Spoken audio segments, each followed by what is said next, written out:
So Kim Grabowski is our first reader, and she likes to call herself a poet and a horsewoman, but actually she means that she is part horse. Her ideal job would be somehow getting paid to cuddle her dog, a boxer and pit bull mix named Olive, who's afraid of shadows. She has some poems in some places, and a chapbook titled Afterward coming out from Dancing Girl Press in 2016. She apologizes in advance for how intensely Midwestern her speech patterns are. Kim Grabowski. I had to walk up so far. All right. Okay, so I apologize also not only for my Midwesternness, but also the fact that I'm reading this off my phone like an asshole because I did not have time to print them out. Even though I totally did. I was here 45 minutes early. I could have been printing my poems, but... So yeah, I apologize for that. So because everything else I'm reading is kind of depressing, I'm going to read my poem that has antidepressants in the title first, even though it's still kind of depressing. But the title of this is straight off of just like an internet article whose headline I just kind of stole. Okay. Everything points to antidepressants in the soil. We've been looking toward the sky for too long, pretending clouds take the shape of our lives to teach us how many ways have we protected ourselves, how many blistered palms. Just cover your eyes, mouth around a member.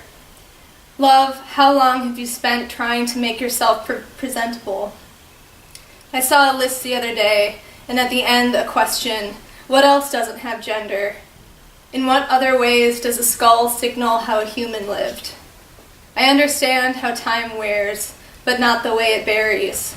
The quiet muffling of overlay. How long until archaeology digs up your body? And which questions will we have left? I once drank vodka out of a plastic water bottle with an American soldier in the parking lot of a haunted house. When he was afraid, he laughed loudly.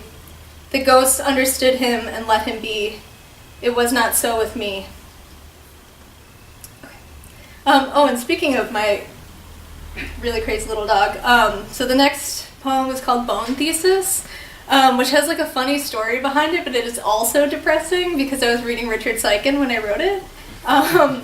But every time my dog is chewing on her bone, we say that she's working on her bone thesis. Yeah, so that's like totally unrelated background. Okay. Bone Thesis. To say nothing of my methods, I wanted to know what is left behind, a solid part. Clear plastic of the pill bottle and its rattling. The letter I begin to write. I think distances, maybe. Immortal internet through lines. My search history. And what if nothing was ever broken? And what if the light moving into our basement rooms was enough to keep us alive? My friend says, write it about some rare disease. The taste of disappointment powdered. Step-by-step instructions on how to distill the hydrocodone from the acetaminophen. Cool tile floor. Who did not pick up the telephone? Did you leave a message? Make no sound. Boy rocking me back and forth. And how much have I asked of this world? He smells his hands to check for blood. It is a question of fault. The rocking meant as reminder, body moving through space and time. He seems skeptical we could open this other dimension. I see through the vapor. The bottle burst open in my blood. Of all I have taken. Drink in this charcoal atonement. Something written there on the bone. How the dog knows to gnaw. This persistence. So, this is my 2-poem warning. That's a thing now. So this next one, my mom is really obsessed with murder, which I feel like I've talked to everyone in this program about at some point or another. But I was reading, so this poem is after Lightsey Darst, her book Find the Girl. And there's a poem in it about JonBenet Ramsey, and I was just thinking to myself, oh, I wonder how much, what age she would be if she were alive right now, how much older I am than her, because I remember everything from it so vividly, and, watching the trial on TV, and then it turned out she's my exact age, so, the little 6-year-old me was like very, very privy to all of the JonBenet Ramsey stuff. Okay. So this is after Lightsey Darst and also Diane Seuss. Prayer for JonBenet. Dear God, tonight I searched how much older I would be than JonBenet Ramsey, but instead found her just my age.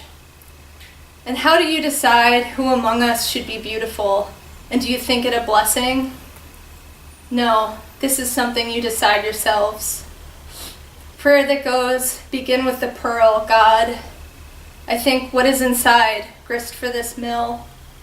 Prayer that goes, dear God, outlined in baby's breath. I can't help but think this punishment for softness. Describe to me the sound of JonBenet's voice at 16, her hands clutching the wheel of a car, her first. Prayer that goes, we are both 6 years old, eating pineapple with spoons in an immense kitchen. She promises she will show me her crowns, maybe let me wear them. But you know, even then, God, anything that wears a crown is marked. Prayer that goes, JonBenet's ghost and I are 25, wearing nail polish named 1/4 cent cherry. We are both ravaged this time. She has glided through with her wrists tied. When we were both 6, she tried to bite mine apart, set me free. I know so much about killing now, God, but a girl is only meant to know how to be killed. Woohoo! Okay. So my last one,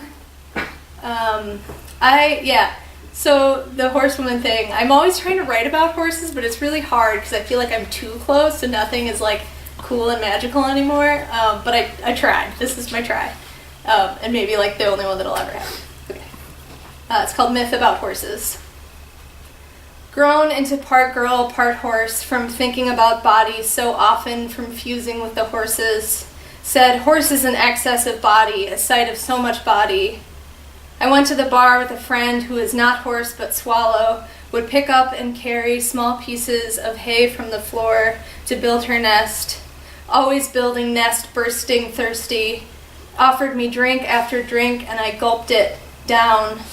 I was becoming hoarse with a blind spot at the straight ahead of vision. I did not choose to leave the bar with the boy. I imagined myself led at the end of a rope. It is imagining that keeps horses at the end of a rope.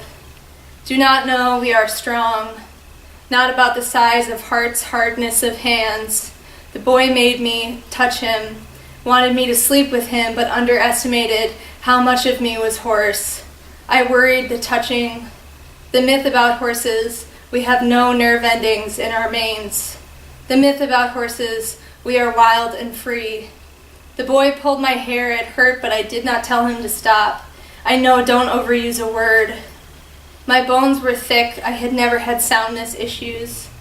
A horse is said to be cast when she has lain down or rolled, managed to position herself with her legs so close to the stall wall she can neither get up nor reposition herself to roll the other way. Thank you.